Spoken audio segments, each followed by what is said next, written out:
తొందరగా పట్టడానికి కొన్ని ఉంటాయి అన్నమాట. అవి తయారు చేయడానికి నేను కూర్చొని చేస్తూ ఉన్నా. నైటు చాలా టైం అయింది, 12 దాటింది.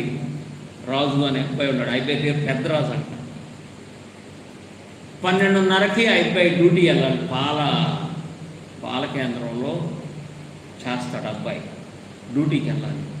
సరే 2 గంటలకు వెళ్ళాలి. సరే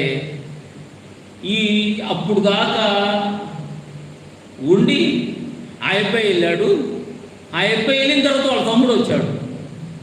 ఆ అబ్బాయి డ్యూటీ చేసి వచ్చాడు అనమాట. వచ్చి కూర్చున్నాడు. ఇప్పుడు ఏందయ్యా, ఏంది నువ్వు ఇప్పుడు వెళ్తున్నావు ఎక్కడికంటే డ్యూటీకి వెళ్ళాలన్నా, మా ఓడిని రమ్మన్నాను, వస్తాడు ఇప్పుడు, ఆడు వచ్చిన తర్వాత నేను వెళ్తానని చెప్పాడు. ఈ అబ్బాయి కూర్చున్నాడు.